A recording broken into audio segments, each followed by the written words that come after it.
દર્શક મિત્રો, હું છું આપની સાથે કૃતિ. સ્વાગત છે આપનું મંતવ્ય ન્યૂઝની એક વિશેષ રજૂઆત વાનગી શોમાં.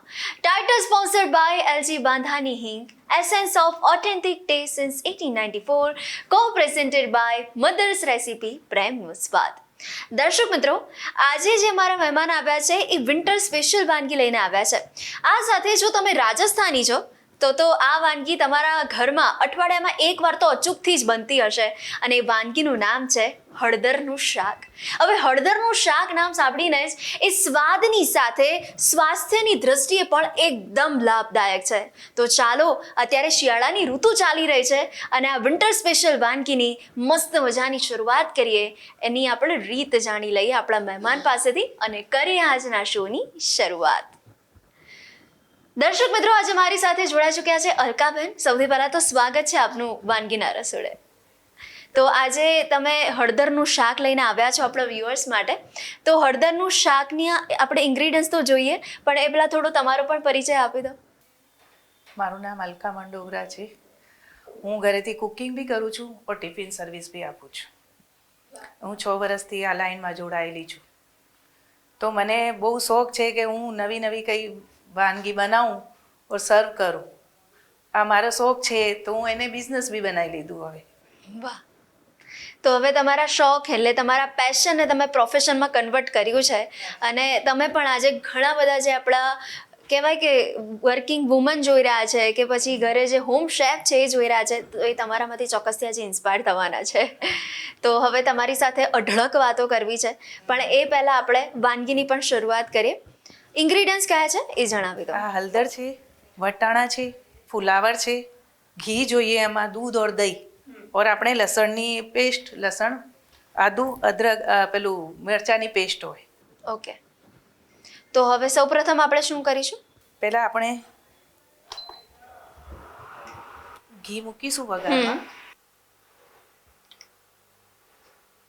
જેટલી હળદર હોય એટલું ઘી જોઈએ આપણને. ઘી ગરમ થાય ને એટલે પછી. તો અલકાબેન, આજે તમે હળદરનું શાક બનાવી રહ્યા છો. વિન્ટર સ્પેશિયલ આપણી આ રેસીપી છે, પણ એની સાથે સાથે તમે વિન્ટરમાં કઈ કઈ વાનગી ટ્રાય કરો? વિન્ટરમાં બાજરીના વડા હોય, ખોબા રોટી હોય, મિસી રોટી હોય, પછી અમે જાડી રોટી બનાવીએ, રાજસ્થાની પડવાળી રોટી બનાવીએ એને જોડે. અમારે આ ચાલતી જ હોય. હમણાં અઠવાડિયા 10 દિવસમાં અમે આ ખાઈએ જ, કેમ કે સ્વાસ્થ્ય માટે બહુ સારું. શિયાળામાં ગરમાવો આપે એટલે આ ખાઈએ જ. કેમ કે છોકરાઓ લોકો દવા નહીં ખાતા, આ પેટમાં જાય, શાક એમને સારી લાગે એટલે એ લોકો ખાઈ લે ને. એ બહુ મસ્ત બને છે, આમ બહુ ટેસ્ટી લાગે આપણને. બિલકુલ. તો આપણે થોડું વઘાર માટે જીરો નાખીશું, ઓર આપણે હિંગ નાખવાની. હિંગ તો એલજીની જ, એટલે એલજીની હિંગ હોય તો આપણને ટેસ્ટમાં થોડી મજા આવે. બિલકુલ. તમે જોયું હશે કે આપણે 1 ચમચી પણ નાખી, પણ એની સુગંધ આપણે તરત, પણ એની સુગંધ બહુ જ સારી હોય છે, બહુ જ મસ્ત. હું કેટલા વર્ષોથી એલજીની હિંગ જ વાપરું છું, પણ એને હિંગ ખાઈએ ને બહુ મજા આવે. થોડીક જ નાખવી પડે પણ બહુ સારી લાગે છે. પછી આપણે છે ને આમાં આ હળદર જે છે ને આને સરસ સાતળવાની, એટલે બહુ એને શેકવાની. બહુ સરખી રીતે આપણે શેકતા રહીશું એને. જેટલી એને શેકીએ ને એટલી બહુ સારી બને. યસ, મેં પહેલાં જ કહ્યું એ પ્રમાણે કે રાજસ્થાની હોય અને ઘરમાં અઠવાડિયામાં એકવાર તો 100% બનતી જ હોય. હા, મારે તો શિયાળામાં બને જ. એટલે શિયાળામાં અઠવાડિયા 10 દિવસમાં બનાવીએ જ. આ વાનગી એવી છે ને, તમે 4-5 દિવસ બહાર રાખો ને તો કંઈ ના બગડે. હળદરની શાક છે, કેમ કે એમાં પાણી પડતું જ નથી. ઓર તમે મહિના સુધી ફ્રીજમાં રાખી શકો. તમારે શિયાળા પછી બી ખાવું હોય ને થોડી થોડી તો ખવાય. એને હવે સરખી રીતે સાતળવાની, એટલે જેટલું આપણે સાતળીએ ને એટલી સારી બને. એટલે આને આપણે રસોડાની ઔષધિ કહી શકીએ. હા, એક આ રસોડાની ઔષધિ જ છે. તમને ખાંસી ના થાય, એટલે શ્વાસની પ્રોબ્લેમ ના હોય, ગરમાવો આપે શિયાળામાં તમને. એને થોડીક વાર આમ રાખીશું, એટલે બે મિનિટ માટે આવી રીતે રાખીએ. પછી આપણે એમાં વટાણા તમારે નાખવાના.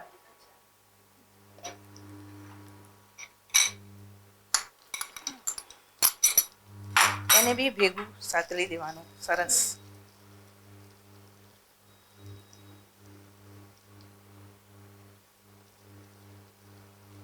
જૈન લોકો છે ને નથી ખાતા લસણ, તો એ લોકોને ના નાખવું હોય તો એ સ્કીપ કરી શકે, એ લોકો ના ખાય. ઓકે. લસણ ના ખાવું હોય તો આદુ મરચાંની એકલી પેસ્ટ નાખે. અને અલકાબેન તમે છો જોધપુરના, એટલે ત્યાંની પણ સ્પેશિયાલિટી હોય એ તમારા ઘરમાં તો બનતી જ હોય. અમારે તો બનતી જ હોય ને, કેમ કે એ જ ભાવે ને અમને લોકોને, તે જ બનાવવાનું હોય. જો આમાં છે ને થોડું પછી આ બી નાખવાનું, મધર્સ રેસીપીની લસણ મરચાંની પેસ્ટ, એટલે આમાં ટેસ્ટ સારું આવે થોડું. એટલે મધર્સ રેસીપી એટલે એક પ્રેમનો સ્વાદ છે આની અંદર. મધર્સ નામ એટલે પ્રેમ, વાત્સલ્યનું રૂપ. મધર્સ તો માં છે ને, એ તો માં તો આમ બી થોડુંક હોય તો પ્રેમ એટલે બહુ કહેવાય. બિલકુલ. જો પછી આપણે આ સાતળી લીધી ને, હવે આમાં છે ને દહીં ઉમેરીશું. જો તમારે ફુલાવર ખાવું હોય, જે લોકો અમુક ફુલાવર નથી ખાતા કે લસણ નથી ખાતા, સ્કીપ કરી શકીએ આપણે. પણ તમે ખાતા હોય ને તો હમણાં જ ફુલાવર નાખી દેવાનું.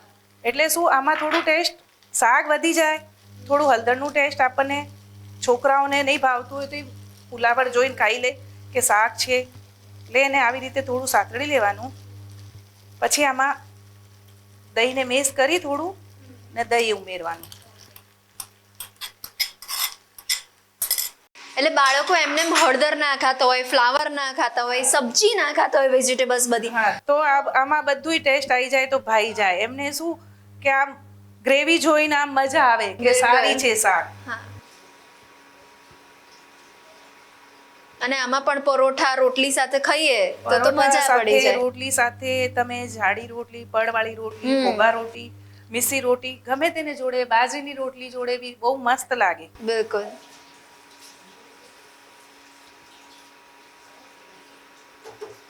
હળદર તમે એકલી ખાવ તો મજા જ આવે, પણ જ્યારે મસાલો ભળે ત્યારે એની સુગંધની સાથે સ્વાદમાં બહુ પણ ટેસ્ટ લાગે. બિલકુલ. હવે આમાં આપણે થોડું છે ને મીઠું નાખીને મૂકી દઈશું, એટલે શું થોડું સ્ટીમ થઈ જાય ને તો વધારે આમ જલ્દી ચડી જાય. આમ એને બહુ વાર લાગે, એટલે આપણને આમ બનાવીએ ને તો રીચ કહેવાય, એટલે બહુ વાર લાગે શાક બનતા. એટલે મેઠાથી વેલી ઓર હળદર છે એટલે આપણે હળદર નાખવાની જરૂરત જ નથી. હળદર ઓલરેડી છે તો નાખવાની જરૂરત જ નથી. તો અલકાબેન, જ્યારે તમે આ શાક બનાવો ત્યારે સૌથી વધારે ધ્યાન કઈ બાબતનું રાખતા હો છો? આમાં કે આપણે મસ્ત ટેસ્ટી બનવી જોઈએ, બસ. ઓર બીજું કંઈ ધ્યાન નહીં રાખવાનું, કે એને આપણે સરસ ચડાવીએ ઓર સારી રીતે બનાવવાનું, ઓર છોકરાઓ ખાઈ શકે મનથી ટેસ્ટ લઈને, એ ધ્યાન ચોક્કસ રાખીએ જ. ઓર સ્વાસ્થ્યનું તો ખરું જ, કે સ્વાસ્થ્ય તો આપણે જાળવવાનું છે કે ભાઈ છોકરાઓ માટે સારું રહે. તો એને સરસ ધોઈ પછી છોલવાની, એને સરસ છોલી પછી છીણવાની. એને છીણીને જ બનાવવું પડે, નહીં તો જલ્દી ના ચડે. હવે આપણે મરચું નાખીશું એમાં. આમાં છે ને ઘીથી ભરપૂર હોય, ઘી વધારે જોઈએ. તમે ધારો કે શિયાળામાં કોઈ છોકરાઓ ઘી ખાતા ના હોય તો આમાં ઘી જાય ને એ તમારે ફાયદો, કેમ કે શિયાળામાં ઘી ખાવું જ જોઈએ આપણને. તો આમાં બહુ ભરપૂર ઘી હોય, ભરપૂર મસાલા હોય, ઓર એકદમ ચટપટી મસ્ત બને. આમ લાગે ટેસ્ટમાં કે નહીં છોકરાઓ એકની જગ્યા 2 રોટલી ખાઈ લે. વાહ. તો હવે એને આપણે કેટલી મિનિટ સુધી રાખવાનું? 2 મિનિટમાં બની જશે. ઓકે. લો, આ ટેસ્ટ કરીને બતાવો. હળદરની શાક રેડી છે. તો દર્શક મિત્રો, હળદરનું શાક રેડી થઈ ચૂક્યું છે. વિન્ટર સ્પેશિયલ આ વાનગી છે. તો અત્યારે કડકડતી ઠંડીની અંદર, ફૂલ ગુલાબી ઠંડીની અંદર મસ્ત મજાનું હાથમાં જો હળદરનું શાક હોય તો ટેસડો પડી જાય. શું કહો છો? બરોબર ને? હળદરનું શાક બનાવવાની સામગ્રી: હળદર, ઘી, દહીં, લાલ મિરચી, ધનિયા પાવડર, ગોબી, મીઠું.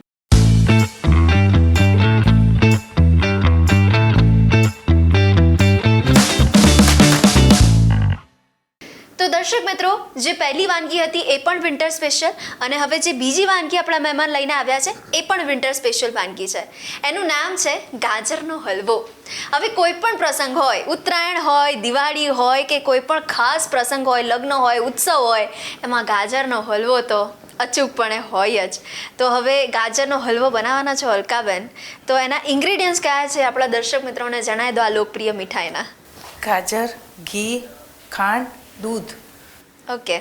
તો હવે સૌપ્રથમ શાનાથી આપણે શરૂઆત કરીશું? આપણે પહેલા ઘી નાખીશું.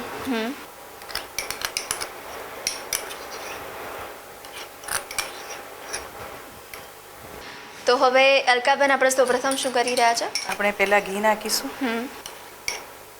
પછી આપણે ગાજર લઈશું. ગાજરને સરસ સાતળવાનું, આમાં સરસ શેકી લેવાનું. જેટલું સરસ શેકીશું એટલું સારું બનશે. બિલકુલ.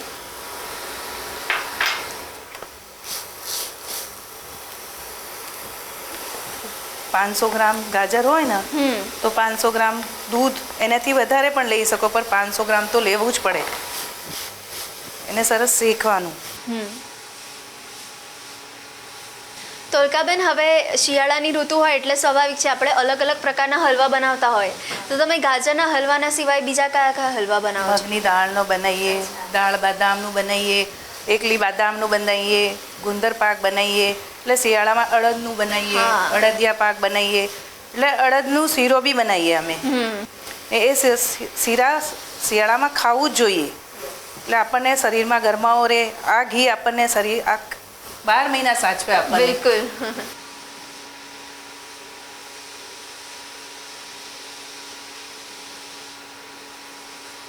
તો અલકાબેન, પહેલેથી જ કુકિંગનો શોખ? કુકિંગનો તો શોખ છે, પણ હવે છે ને આમ વધારે શોખ થઈ ગયું. અચ્છા. ગૃહિણી થયા પછી આપણને હાઉસવાઈફ થઈ ને એટલે છોકરાઓને જુદું જુદું ખાવાનું મન થાય, એટલે વધારે બનાવવા લાગી ગઈ કે ચલો ભાઈ આજે આ ટ્રાય કરીએ, આજે આ ટ્રાય કરીએ, એટલે શોખ વધી ગયો કે નહીં આપણે હવે બનાવવાનું જ. વાહ.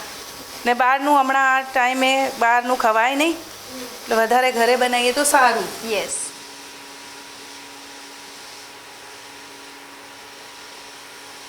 એટલે ગાજરનો હલવો તો કેવું કે આપણને તરત ઈચ્છા થઈ ખાવાની અને આપણે તો તરત બની જાય, વધારે વાર ના લાગે ગાજરના હલવામાં, ઘરે બધું મળી રહે આપણને. બિલકુલ.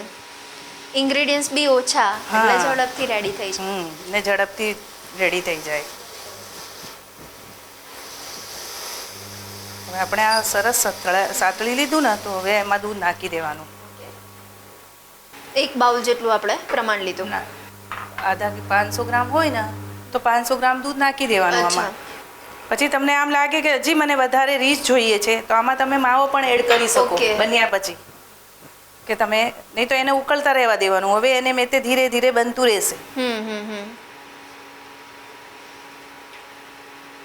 એટલે જેટલા પણ બિગિનર્સ જોઈ રહ્યા છે આ શો, એમના માટે આ સ્પેશિયલ વાનગી કહી શકાય કે ગાજરના હલવાથી એ શરૂઆત કરે તો 100% અમને બીજી વાનગીમાં પણ ઇઝી રહે. હા, ઇઝી રહે. આમ ઇઝી જ છે હલવો. આ ગાજરના હલવામાં કંઈ વધારે ટાઈમ લાગતું બી નથી, ઓર ઇઝી બી બની જાય ને બધાને આવી જાય એવું છે કે નાના છોકરાઓ પણ એક વખત બનાવી લે કે ચલો ભાઈ સારું છે.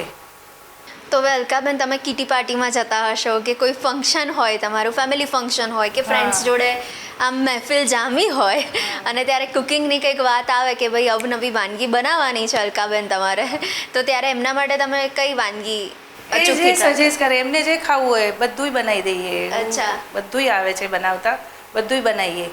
કિટી પાર્ટીમાં તો મોસ્ટ ઓફ સ્વીટ ચાલતી હોય કે નમકીન હોય, ધારો કે કટોરી ચાટ હોય, પાણીપુરી હોય, કંઈ પણ બધુંય બનાવી દઈએ. હલવો હોય, પછી ગુલાબ જામુન હોય, બધુંય બનાવી શકીએ. અને તમે મીઠાઈ પણ બનાવો છો, તમે કહ્યું એ જ પ્રમાણે અલગ અલગ પ્રકારની. એટલે હવે ફેસ્ટિવલ આવે ને ત્યારે સૌથી પહેલાં આપણને એવું થાય કે હવે હું કંઈ નવી વાનગી ટ્રાય કરું. તો તમે ફેસ્ટિવલ હવે આવી જ રહ્યા છે નજીક, તો તમે કઈ સ્પેશિયલ વાનગી બનાવવાના છો, કંઈ ડિસાઈડ કર્યું છે? મેં આ વખતે આ વિચાર કર્યો કે ડ્રાયફ્રૂટ્સ લાડુ બનાવું. એટલે શું કે છોકરાઓ છે ને ડ્રાયફ્રૂટ્સ ખાતા નથી, તો આપણે શું એને એ હિસાબે એમને પેટમાં જાય ઓર સુગર ફ્રી હોય. બિલકુલ. એટલે સુગર બી એડ નહીં થાય, એટલે એ ખાઈ શકે આરામથી, ચોકલેટની જેમ ખાઈ લે છોકરાઓ. એટલે આ વખતે વિચાર કર્યું છે કે હું ડ્રાયફ્રૂટ્સ લાડુ બનાવું ઘરે. ને આમ બનાવતી હોઉં છું, પણ સ્પેશિયલી શિયાળા માટે બનાવવાનું જ છે આપણે હવે. એટલે એમને ડ્રાયફ્રૂટ ના ખાઈએ, પણ ડ્રાયફ્રૂટના લડ્ડુ પછી બીન્સ હોય આપણે તો બધાય બીન્સ બી નાખી દઈએ તો ખાઈ લે, કે ચોકલેટની જેમ એ લોકો ખાઈ લે કે ચલો ભાઈ મસ્ત છે. બિલકુલ. ઓર સ્વીટની સ્વીટ થઈ જાય. હવે આપણે હલવો રેડી થવા આવ્યો છે, તો હવે આપણે ખાંડ નાખીશું. ઓકે.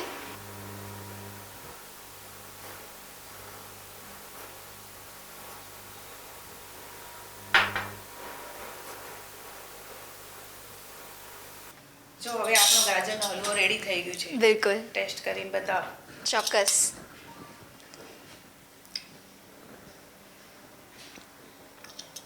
વાહ. તો દર્શક મિત્રો, કડકડતી ઠંડીમાં જો હાથમાં ગરમા ગરમ ગાજરનો હલવો હોય તો મજા પડી જાય. શું કહેવું, હા કે ના? તો આજે જ તમારી શિયાળાની સાંજને ગાજરના હલવાની સાથે યાદગાર બનાવો, ટેસ્ટ કરો, અચૂકથી ટ્રાય કરો અને પછી અમને કહેજો કે કેવો બન્યો તો હલવો અને મજા આવી કે ના આવી. ગાજરનો હલવો બનાવવાની સામગ્રી: ગાજર, દૂધ, માવો, ખાંડ, ઘી, ઇલાયચી પાવડર, ડ્રાય ફ્રૂટ્સ.